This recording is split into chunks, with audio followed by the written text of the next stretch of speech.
So, welcome back, everybody. This is Night Flight, and as you can see, James Bartley is here, and we are going to talk about what is going on in our skies. Drones, plasmoids, and now we have the mysterious fog.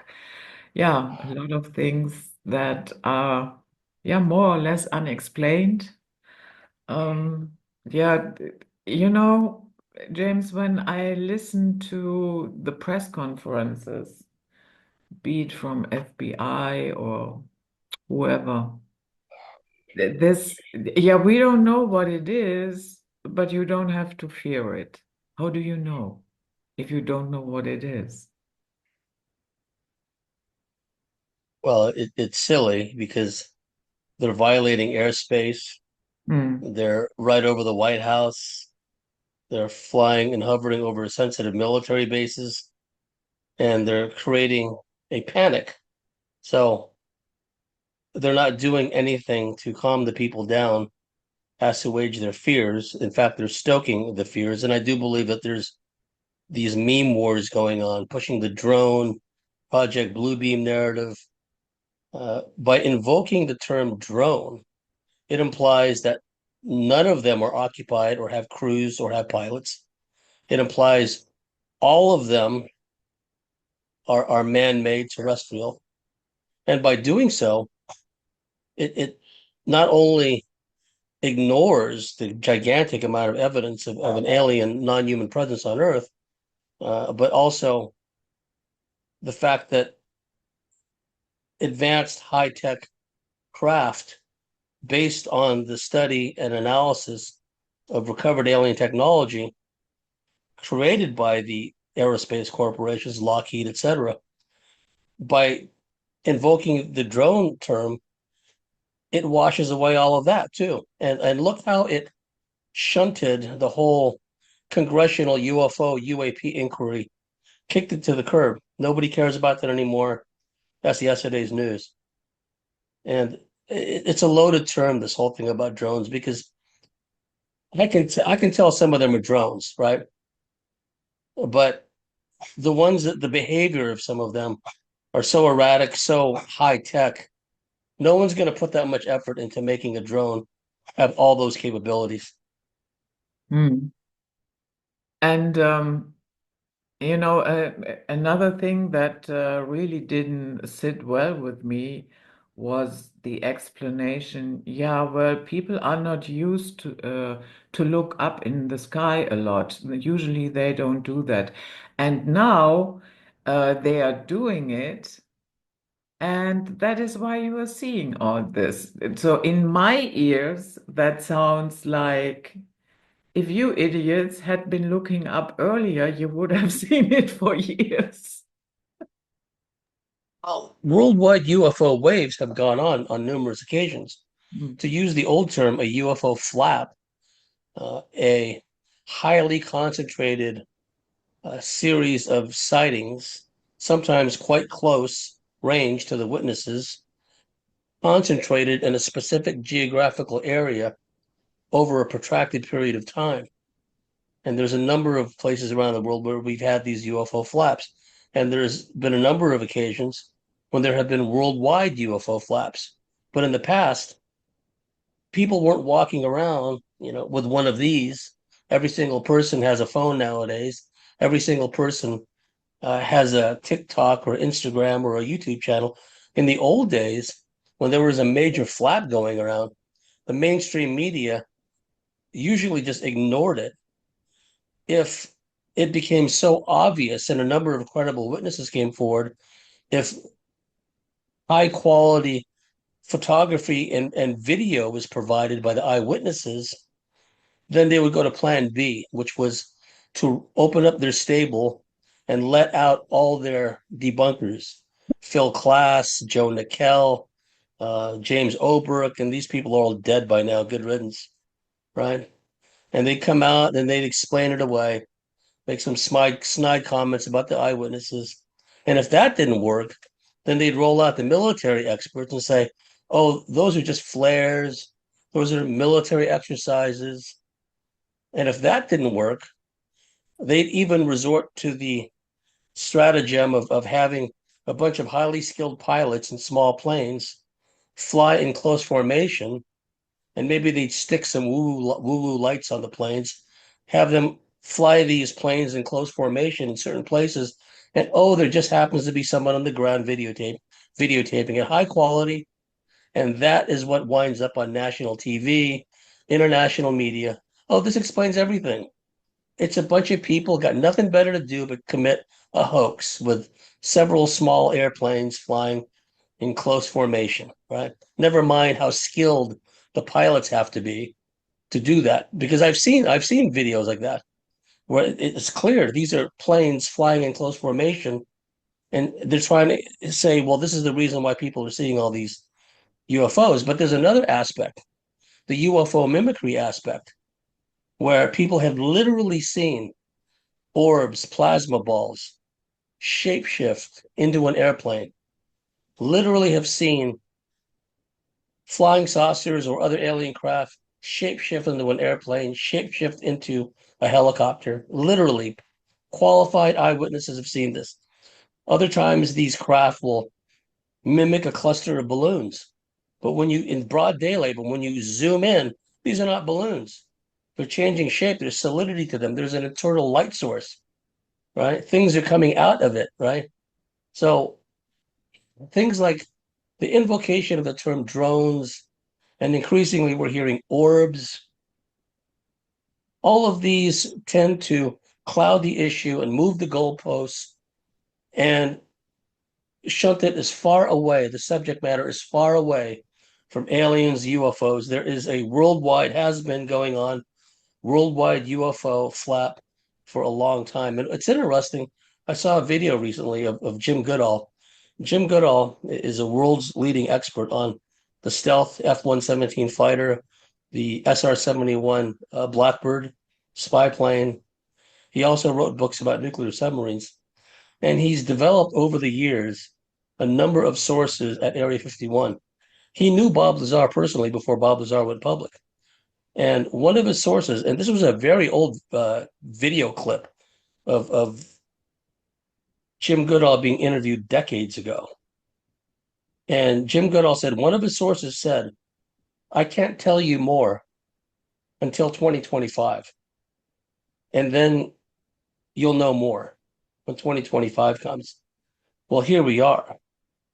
It's possible. My feeling is these aliens, these federations of aliens, these alliances and groupings of aliens, because we must always keep in mind that certain elements of the deep black military aerospace community have been working, elements of the Department of Energy have been working with aliens, for lack of a better term, for decades. So somewhere along the line, the human half of that equation, we're told we're going to make a move, we're going to do something, right around that 2025, for example, and you deal with it the way you want to, but we're going to do it. So it seems to me they're trying to stay ahead of the curve. They're trying to manipulate and mold public opinion by pushing the Project Bluebeam meme, by pushing the drone meme. And again, look at the behavior of these drones. Drones of the same size are coming out of, drones. And these are illuminated objects. A number of them are coming out of the one object. They're flying at tremendously high speeds. No sonic boom. They're disappearing in one place, reappearing in another place. Again, no one's going to put that time and effort, put those kinds of capabilities into a simple drone. And also, there are other aspects of this. There's an electromagnetic aspect where people are reporting on the ground when these drones fly overhead, their clocks stop. They have problems with their electronics. And we've noted in the UFO field for decades that there is an electromagnetic and radiological aspect to a great many of these craft. And now we're being told, and I've seen video of like mist and spray and aerosols coming out of the craft. And this goes back to what William Bramley wrote about in Gods of Eden, because he and others, John Keel, Jacques Vallée, they documented the fact that Keel wrote about in the 1950s and 60s, people were reporting this fog rolling into communities, towns, cities, and people getting sick. William Bramley in Gods of Eden was talking about centuries ago, prior to and during the plagues, people were seeing craft in the sky emitting aerosols and mist, chem spraying basically. And around the same time, people on the ground were witnessing humanoids with tanks on their backs spraying the crops. So, there has to be some perspective. The knee-jerk response is it's all man-made, right? When this has been going on literally for thousands of years. And see, there's a confirmation bias. When the media, and it's funny, these surface level truthers, they're always complaining about the mainstream media, they lie about everything. Oh, but when they say these are drones, oh, the mainstream media never lies. These are drones. They go right along with that. You see the hypocrisy there? Mm. So there's these built-in traps and these built-in uh, means to exploit this confirmation bias amongst many of the surface level truthers, these info warriors who have pretty much a flat earth mentality. They don't believe in aliens. And when the media and these internet influencers come along to say these are just drones, they take that explanation and they run with it. And that's what I'm seeing right now. But it doesn't explain the phenomenon in totality. And once again, they're not listening to the eyewitnesses. There was a law enforcement officer in New Jersey. He said upwards of 50 illuminated objects came out of the ocean. Who's going to put a drone base underwater? Think about the difficulties in engineering a drone, make it waterproof, maintain its luminosity. These things fly in formation, right? The people on the ground, law enforcement, cannot find a radio signal to operate these things. Drone operators that send their drones up to inspect the drones, their drones batteries are running out, they're falling to the ground. So I think what they're doing is they're creating the drone hysteria to obscure the fact that there is some kind of worldwide non-human intelligence operation underway. And what worries me is a lot of times we have these worldwide UFO sightings prior to the onset and in the midst of global war, global catastrophe, what have you. And we are very close to nuclear war. And these aliens have had a long-standing interest in nuclear weapons and weapons of mass destruction. They have told people they picked up in the 40s, 50s, and 60s, tell your governments to stop testing nuclear weapons. It's not only harmful to your world, but it's harming other worlds that are not even in your dimension. It's Mm. harming worlds in other dimensions. So there are at least two, in general, groupings, factions. There is the hybrid reptilian Draco faction, which control this planet, who want nuclear war.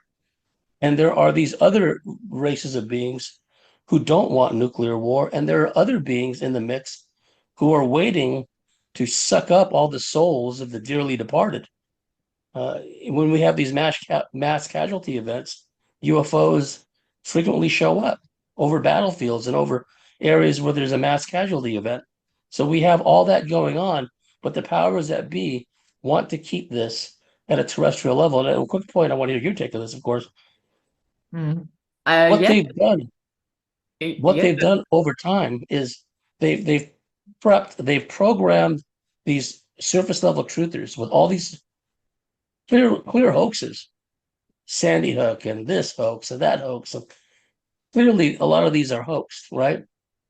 And so they condition in the mind of these people that hoaxes happen a lot, and then they roll out the drone explanation, and their response is blue beam, a lot of virtue signaling. This is just a hoax. Don't fall for it, folks. Show us the Epstein list, right? Mhm. When you said nobody would go into that much effort to create these drones, I saw yesterday a video where somebody was holding a drone, but the drone looked like a huge seagull. And the thing was, he had it in his hands like this. And then before he started it, before it flew away, the head of the bird, like a seagull head, moved his head like this, and then it started flying with the flapping wings.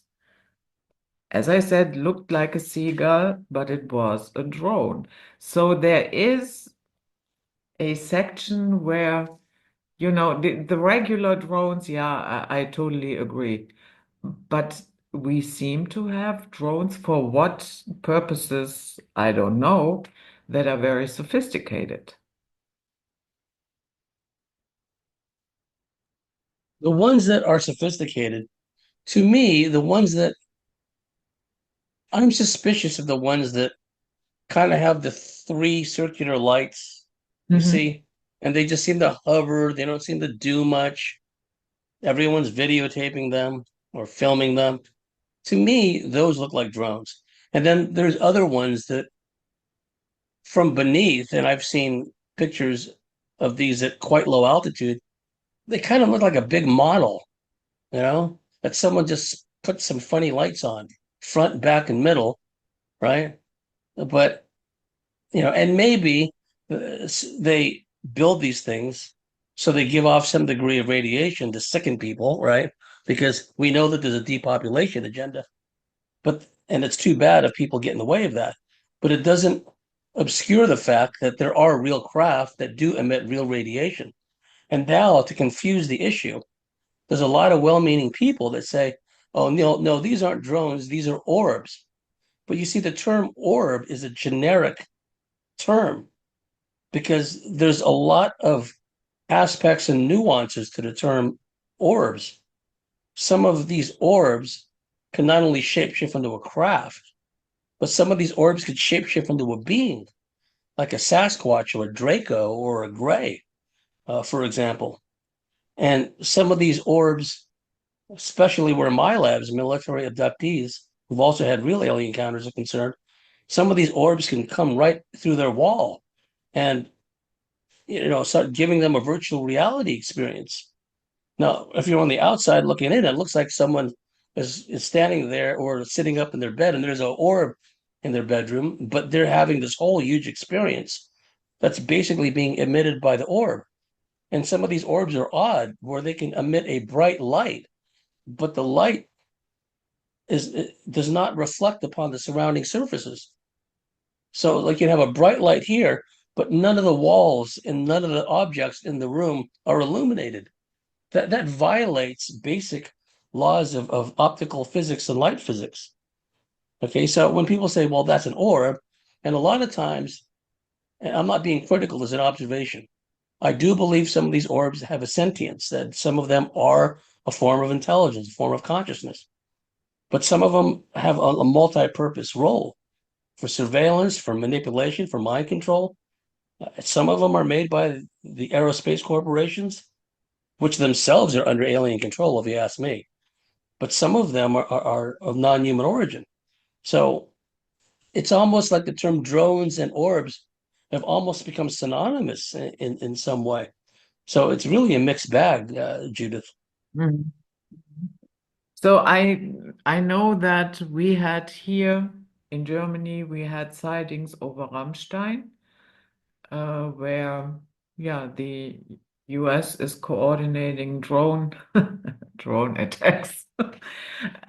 So, but and I know Brazil and other countries, here UK, there have been sightings as well, but it seems to be predominantly the United States. Why is that?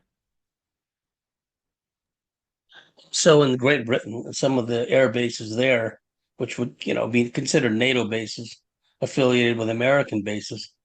Well, America is the what's the term that they use? The new Atlantis, the new Babylon. whatever the case may be, right? And also because it's a nuclear armed power, it's an antagonist. They're constantly poking Putin in the eye, trying to get him to respond and fire missiles in America's direction. So there's definitely an agenda behind it, but and this is not confirmation bias on my part because I believe in aliens. I don't believe in them. I've been on board the craft. I know they're real. I know aliens are real, right? But it goes back to what I said about the long-standing liaison connection between non-human life forms and parent human forces. And again, some of these humans in the human side of the equation aren't entirely human. Some of them are reptilian or Draco hybrids or mantis hybrids. Okay, so it's a mixed bag. The human side of things that work with aliens, they're not entirely human either, some of them. So, getting back to your point,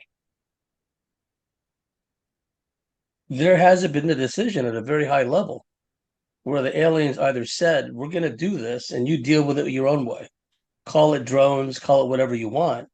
Doesn't matter to us, but we're going to do it. Or the possibility exists. I can't exclude this possibility that the aliens who are in control of this operation, ultimately, because this is an alien sphere, a reptilian sphere of influence, they may have, through their hybrid adept masters and plantation managers on Earth, and in America particularly, they could have told them, you will say these are drones. You will push the Project Blue Beam meme, right? The possibility exists. They could have done that, right? We have to look at it from all perspectives. And again, the irksome nature of all these other surface level truth is that it can only be one thing. It can only be Blue Beam. It can only be a fake alien invasion.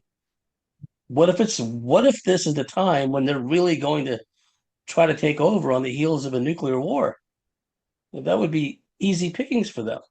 So to get back to your question, why America? Well, it's a nuclear power. It's the powers that be, the government, the hybrid plantation managers are so evil, right?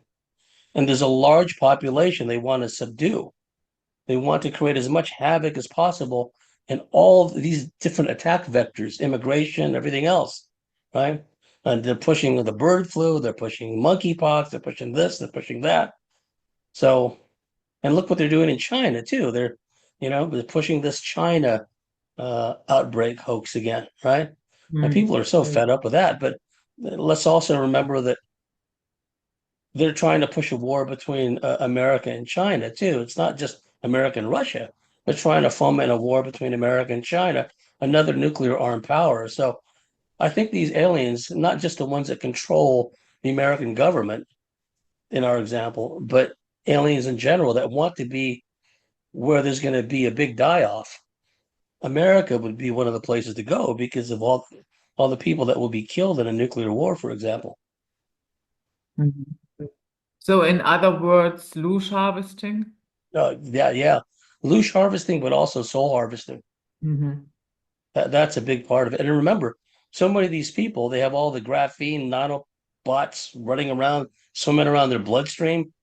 And what are the Quinta people, whatever they're called there in Portugal or Spain? They said straight up, this is alien technology. You look through a microscope, you see all these microchips and nanochips and hydras. There's something non-human about this, right? So, as above, so below. It's not just what people are seeing in the skies. It's what's swimming around in their bloodstreams. You know what I mean? They've Hmm. got all the bases covered, Judith. Yeah. So, with the loosh harvesting, that one, I have a good handle on that one.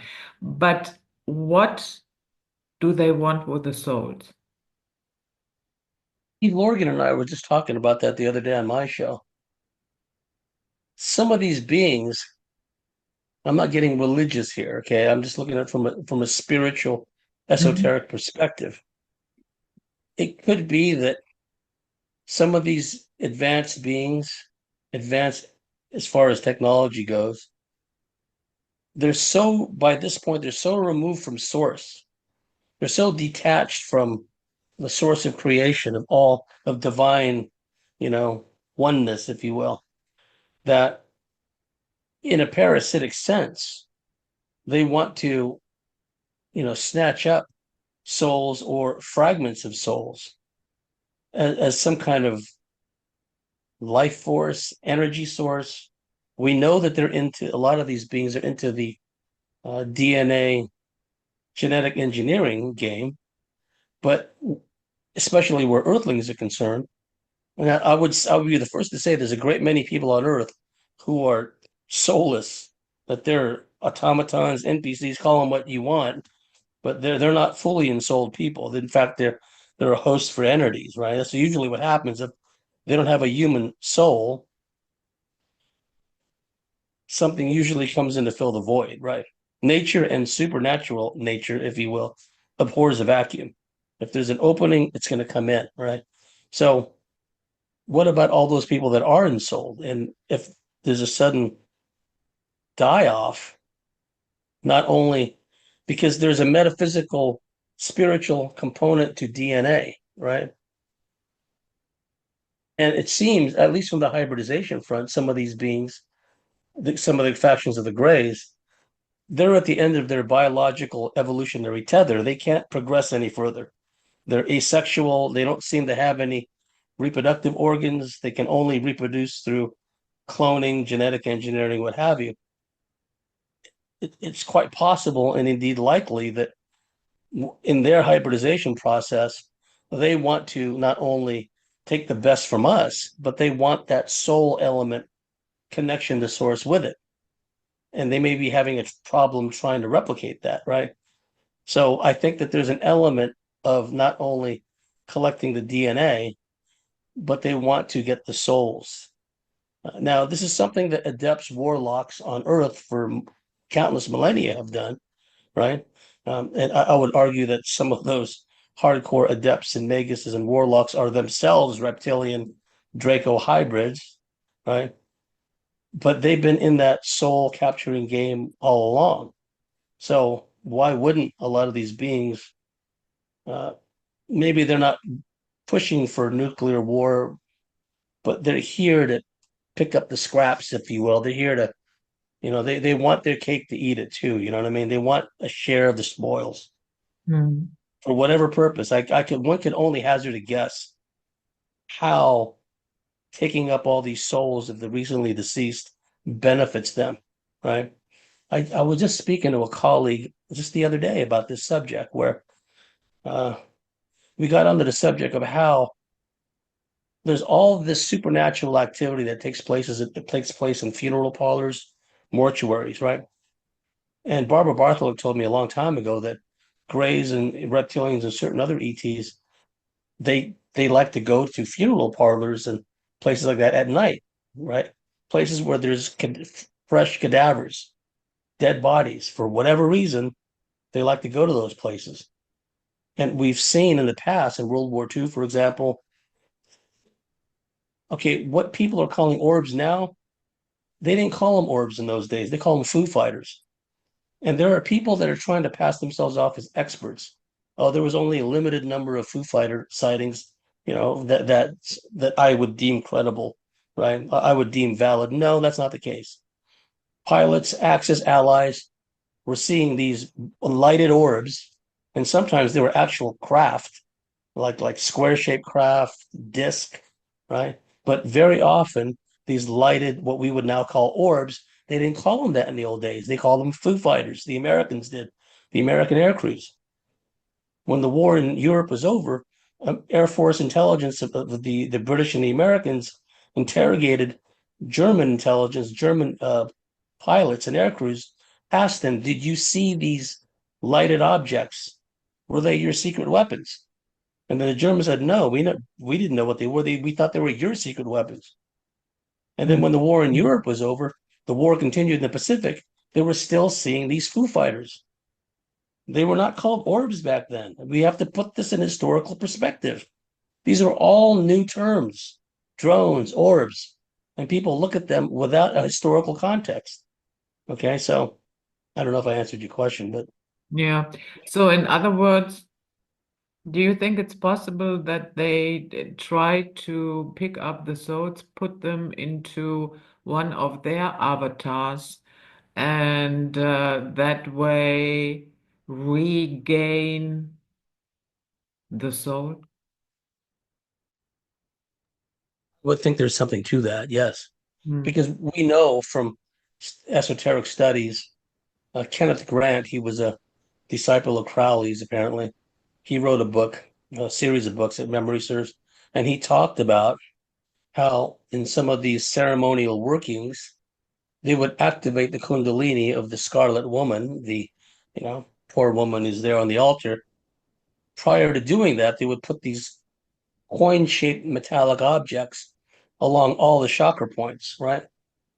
And then they would trigger a Kundalini rising, and then the ohas, as Kenneth Grant, the adept, called it, would be exuded as a result of the Kundalini rising as an energy force, the ohas, which would be absorbed in these metallic discs. And then they would store these metallic discs with the ohas within it for later use, right? So one can only hazard a guess at what they use these things for. I can only imagine. But if that's what a human hybrid adept could do with no technology, imagine not only what the deep black military aerospace can do, oftentimes with help and guidance from aliens, but the aliens themselves. So there's a very big soul harvesting aspect. It's possible it's working in consonance, in unison, where all these people have graphene, they have these nanotech, nanobots, nanolipids, swimming through their bloodstream and lodged in their major organs. Maybe that will facilitate the soul harvesting, because what have people described? Abrupt personality changes when people have gotten the treatments.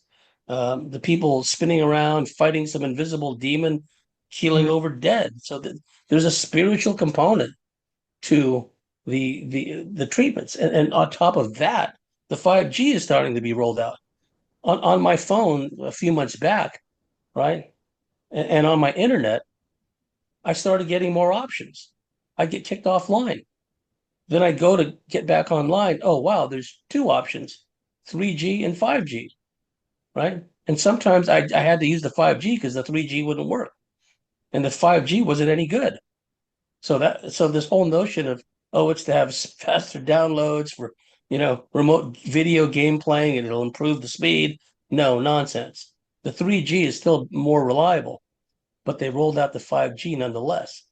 And as many of us suspect, there may be some frequency aspect to the ingredients in the treatments. And like I said, they look into people in Portugal, Spain, wherever they are. They said this is alien technology. And some of the researchers, investigators who study the patents, what have you, they come from a more biblical fundamentalist perspective. They say this is demonic technology, right? So it's okay. They can use that terminology if they want. Point being is that they're identifying the fact that there's a non-human origin behind this. It's not just crazy bankers who want to control the world, that there's something non-human, something very dark going on. And if you remember the story of, Exodus, Moses, so many accounts, the plagues visited upon uh, Egypt, Passover, the stories that Sitchin talked about, the Lost Book of Inky, and the wars of the Anunnaki, where they were like saturating the whole world with mist and fumes and poisons. So these beings are not above using fumes, fog, what have you. And what are people describing all over the world? Well, especially in America, once again, is this not only mysterious fog, but that mysterious fake snow has come back. The fake snow that won't melt when you apply an open flame to it. Fake snow that's more like styrofoam. Some of that may be man-made. Yeah, I I saw a lady taking a walk outside, and she was picking up something that looked like, yeah, little pieces of ice, but it wasn't ice. She held it in her hand. She picked up several of them. She closed her hand, she opened it again, she closed it, she didn't melt at all. So, yeah, it it's not ice, but obviously we don't really know what it is. And that brings me to another question. Um, what do you make of the yeah, behavior of the so-called authorities? I mean, this entire, yeah, we don't know, but don't worry about it, um, gives room for so much speculation. And I have seen explanations like Jesus is coming back, the angels are here, the aliens are invading, this and that and the other. Do you think all of that confusion is wanted, or is it just that they are incompetent? Or both? We talked earlier about confirmation bias. Hmm. Surface level truthers, the info warriors, for example. Everything is blue beam, everything is a fake alien invasion. People can accuse me of confirmation bias, but it doesn't apply to me because I've had real alien abduction experiences. I've been on board those things. So have many people I know. So that's a non-starter. The aliens are real. They've been here all along. And they had a role in the genetic engineering manipulation of the entire human race, make us more like them. That's why as time goes on, there's more and more craziness, more and more lunacy, more and more freaky Karen woke people all over the place, right? So, you know, to just rephrase your question again, because I kind of went Yeah, off on a tangent there. this incompetent behavior of the governmental Yes. authorities. Yes. Well, look at the way that the government handles it, right? Uh, First of all, there's a senator or a congressman or something. Oh, this is like an Iranian mothership Yeah, is released. That's come on, that's a non-starter, right? Because they want war with Iran. I understand that, right? And then you track back to the balloons, the Chinese balloons, and then now apparently the Chinese with this new fake witness who supposedly self-immolated himself in front of Trump Towers in Las Vegas. Oh, these are woo-woo, Chinese super drones. Only the America and China have them. He wouldn't have the clearance, the necessary clearance to have access to anything to do with high-tech exotic propulsion systems would not. So that's a non-starter. And then, you have the contradictory press conferences, CIA, FBI, Pentagon saying nothing to worry about. But at the same time, the media and the influencers on the internet keep pushing the drone hysteria too. I'm not getting hysterical. I've been on board those things. Why should I be hysterical about it, right? But the surface level types, who are the new generation of influencers, of propagandists, they're getting hysterical. So what it does is it feeds into this emotional frenzy, the war hysteria. And I think that's part of it. And then you look at a guy like what's his name, John D'Souza, ex FBI guy, and he keeps banging on, pushing the fake alien invasion meme. Okay, well, let's look at his background. He was with the FBI, the same organization that brought you World Trade Center 1, burned up all the people at Waco, all the women and children, right? It's like, really? This guy is a credible source of information about anything to do, about anything? You see, but people are so simple-minded. So I just see it as all these efforts at distraction and mass psychosis, mass manipulation is what's going on. And look what's happened with just January 1st. You have this fake ISIS guy, right? The Muslim community in Houston never heard of this guy. He apparently was busted for like drunken disorderly conduct. Now, that's very devout Muslim, right? He was in the army before, right? The U.S. Army. And then you have this weird thing at Trump Tower in Las Vegas, with the Tesla vehicle. Uh, that's a weird, bizarre thing too. But what's interesting about that phony manifesto in the Las Vegas incident was once again, it pushes the drone narrative and it pushes the China narrative. Surprise, surprise, right? So whoever is behind that They want to push the drone narrative to obscure the fact that there is a worldwide UFO alien flap going on, and also push the war with China meme that's going on as well. So, and of course, the guy has nothing to say in his manifesto about all the military age Chinese coming up to the southern border of America, coming down from Canada. Got nothing to say about that, Mm. or the fact that the Chinese are buying up, prime real estate right next to all these American military bases in America. Nothing to say about that. Oh, but he's got something to say about these drones and how the Chinese are operating them, and it's all woo woo, right? So none of it made any sense to me. And anyone with any kind of sophistication would see right through it. That there's some kind of, oh, it is one of those magical passports again, right? The guy was supposedly burned beyond recognition, and yet he shot himself in the split second before he blew up, right? But still, they found his ID, they found his passport. It's like they deliberately make it like this to get the tongues wagging, to get all these influencers to start virtue signaling. Oh, this is a psyop, this, that, and the other, right?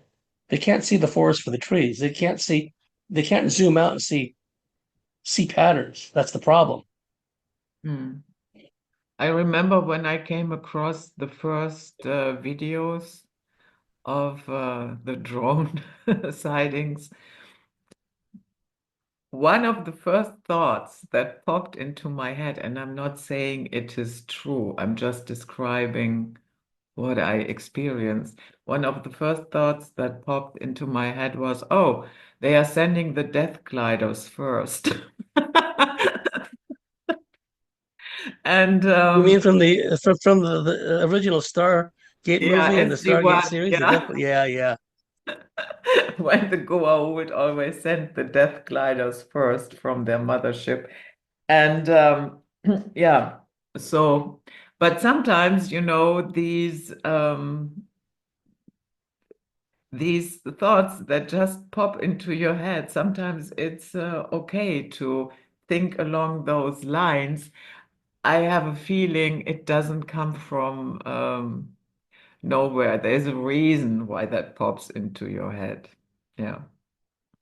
I agree. But another quick point about some of the video, we're seeing because the drones slash orbs have, taken on a weight all their own and have become a narrative all their own. It also obscures the fact that there is remarkable video of very large objects, very large illuminated objects, things high up in the sky above the cloud level, but observed by air crews and pilots and passengers on board airplanes, right? Passenger planes. We're seeing at relatively low altitude within cloud banks, and we know that some craft, alien craft, are able to create their own cloud banks to hide in. Once again, it's an ability to manipulate cloud, water vapor, fog, if you will, right? So they have this ability to cloak themselves. But you're seeing within these cloud banks extremely large illuminated objects, right? And orbs flying around them and what have you. So the term drones and the term orbs, it harkens back to what Michael Tessarian talked about. This talismanic invocation, certain words, certain expressions, endlessly repeated, have a talismanic type of mesmerizing effect on people, on listeners and viewers. And that's what they've done. Everything is a drone now. Everything is a an orb now. And again, we just had the UAP slash UFO congressional inquiry. So all of that is whitewash. That's yesterday's news. Nobody cares about it. Funny thing, Judith, was I don't know if you saw the video, but there was these three lighted orbs, which to me look like classic illuminated UFOs, hovering right over the Capitol building, where they were just having these. They were just having these hearings, and they're hovering right above it. It's like the aliens are laughing. You guys are idiots, and you know what? They're right. And yeah, but what irritates me, but maybe I'm thinking Oh, too human. What irritates me is some people say, yeah, they are trying to embarrass the governments to, yeah, come clean with the fact that we have never been alone. And then again, I think, yeah, okay, guys, but if that is your point, then why not make you yourself visible here undeniably and stop the shit show in the sky? Well, actually, there's a nuclear weapons warfare tie into that because if the story is true, when and I'm satisfied that Eisenhower did meet aliens at Muroc Field, March 1954, if memory serves, March or April 1954.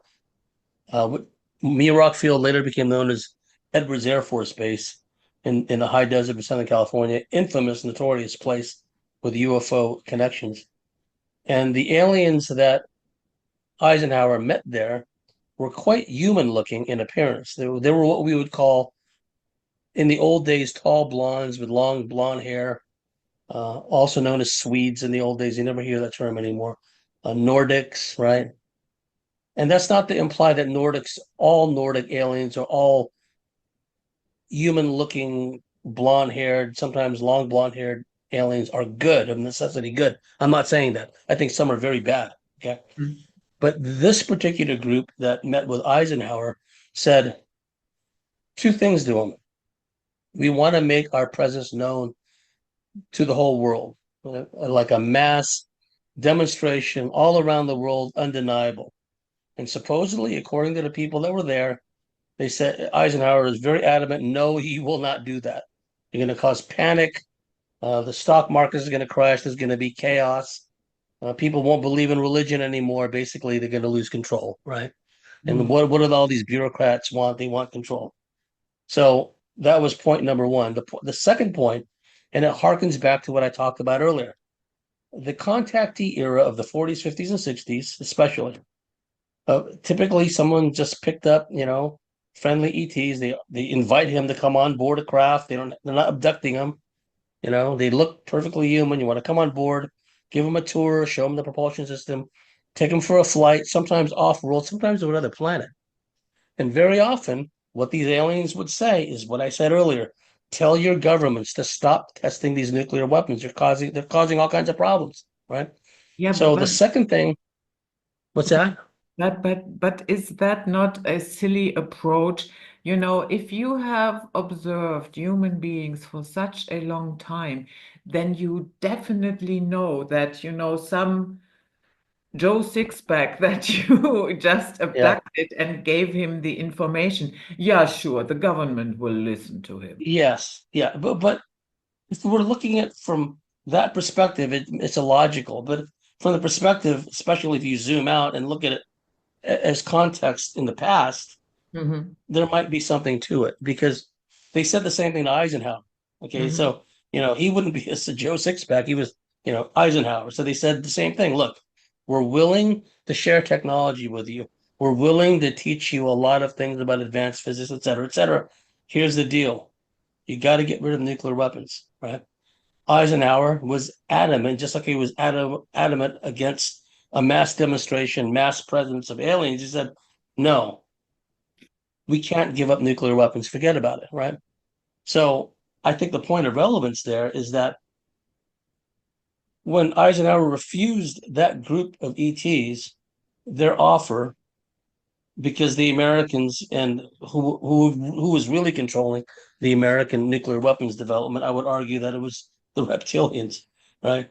Because these beings are not dumb. They can come to Earth and they can see, oh, these people look human, right? But the reptilians control this place. They're not that dumb. They could just tell by picking up enough humans examining their DNA. There's nothing but reptilian DNA on this planet, and all these subjects we're picking up, right? So they must have some role, some control here. They've probably seen it in many other worlds too. So when Eisenhower knocked them back, then apparently those aliens went on their way. But in the meantime, from that time, even before 1954. up to the present, what we've seen, and I've talked about this in my latest commentary, we've seen these aliens of different stripes, probably more than one race, civilization, uh, surveilling Atomic Energy Commission sites where plutonium is being manufactured, where uranium is being enriched, where nuclear weapons are being assembled, and they've hovered over and disabled nuclear missile silos, the missiles in the silos. This is well documented. It's happened many, many times. Bentwaters, RAF Bentwaters, Rendlesham Forest, classic example. That base, RAF Bentwaters, was the largest repository of tactical nuclear weapons in Europe at the time. Totally in violation with America's treaty with Great Britain, right? Aliens landed right there, and they apparently had an underground base there as well. So they have a long-standing interest in not only observing the manufacture, all the processes needed to enrich uranium, to create plutonium, to develop weapons of mass destruction, showing that they can disable nuclear missiles, showing they can make nuclear weapons disappear, right, which they've done before. And in the Soviet Union, I've talked about this before, they actually initiated a launch sequence at a nuclear missile silo in the Soviet Union. And the missile was like 12 seconds away from being launched. And then it stopped mysteriously, right? So, on the one hand, in America, they show that they can make these missiles go offline so they couldn't be launched. In the Soviet Union, they showed we can launch these if we want. So, point of relevance is these beings, they have a deep vested interest in the weapons of mass destruction, particularly nuclear weapons. So here we are on the verge of nuclear warfare again. So there's probably more than one civilization of ETs here. Some probably want nuclear war, right? Again, a lot of these craft emit strong radiation. It doesn't affect them the way it does us. You just can't put normal human pilots in a craft. It doesn't matter how much they shield the interior of the craft. At some point, the occupants are going to get sick and die if they're simple humans. But the emissions from some of these alien craft, which have had a disastrous medical impact on the humans. I mean, think of the Cash Landrum case. When Betty Cash and Vicky Landrum and Colby Landrum were exposed to radiation from a craft at very close range. It doesn't seem to affect some of these beings, right? So, when we think of radiation and nuclear warfare, we're looking at it from strictly a human perspective. And also keep in mind, Dr. John Brandenburg proved to my satisfaction that there have been at least two mega thermonuclear airbursts set off on Mars millions of years ago. So not only is Earth plagued by alien problems, but Mars has had problems with aliens in the past. Whatever surface population was there at Mars probably was wiped out or close to being wiped out by those two gigantic thermonuclear blasts. So, right, that means two planets in our solar system have had alien problems. It's not just us, right? Even if you look into old Vedic texts with the Vimanas and Mohenjo-daro, uh, it appears that there has been a huge nuclear blast at far, far away. But I find it a little bit disturbing. To Yes. me, it is enough that the possibility of, yeah, maybe if somebody is not in his right mind and completely stressed or accidentally launches a nuclear war.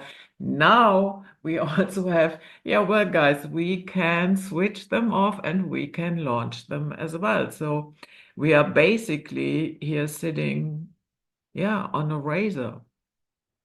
What people don't realize is the initial impetus for the hotline between Khrushchev and Kennedy was precisely because of these UFOs.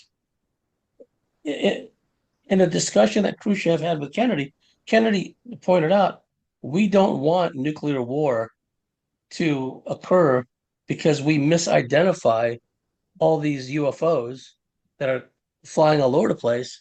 one side or the other, your side or my side, we think we're under nuclear attack when we're not really.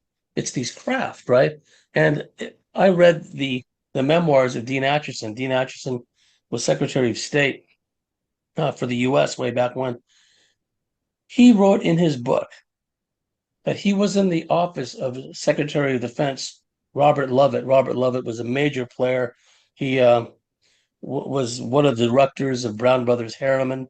Uh, and he was a mentor to Prescott Bush, a friend of Prescott Bush in the same Skull and Bones organization.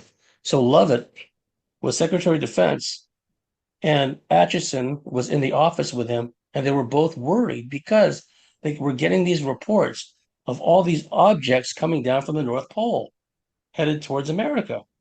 They didn't know if it was a nuclear attack, right? A missiles attack. It's right there in his memoirs. And then eventually, the threat died away.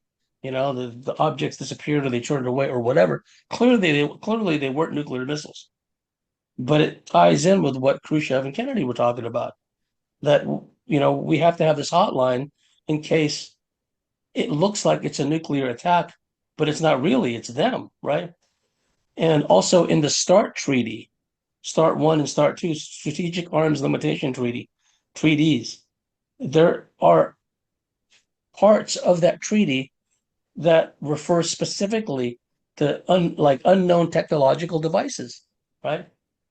So they're probably talking about these craft and these UFOs.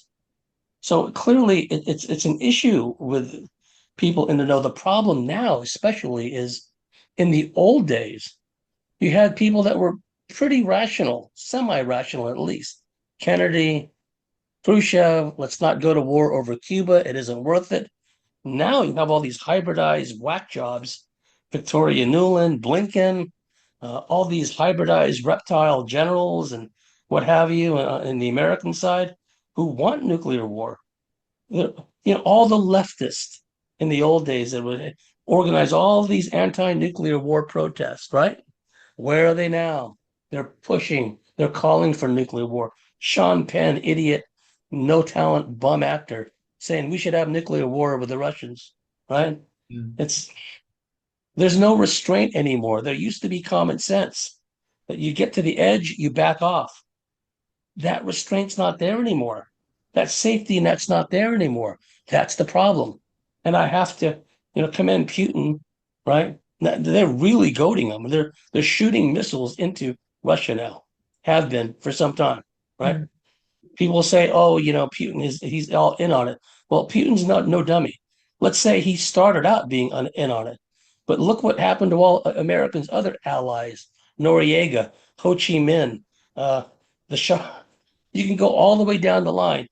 Saddam Hussein, Bin Laden, all those people were allies in the past. And look what happened to them, right?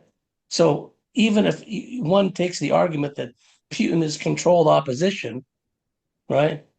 He's not a dummy. And also, he doesn't want war. He just wants to push the Americans and NATO back far enough where their weapon systems are out of range of Russia, right? I'll just push them far enough back to the west. Don't bring any more long range weapons. Just leave us alone, right?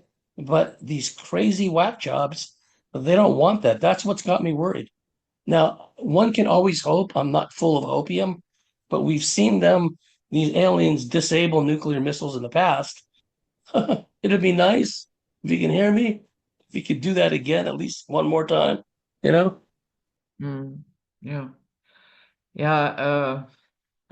I mean, the United States would never accept if, let's say, Russia built huge bases and weaponry in Mexico. They would never accept that. They It's would okay for the even Chinese. see what Putin is doing. Okay for the Chinese, not Russia, though. And people have to remember, okay? Victoria Nuland, Blinken, their ancestry is Ukrainian, Talmudic Ukrainian.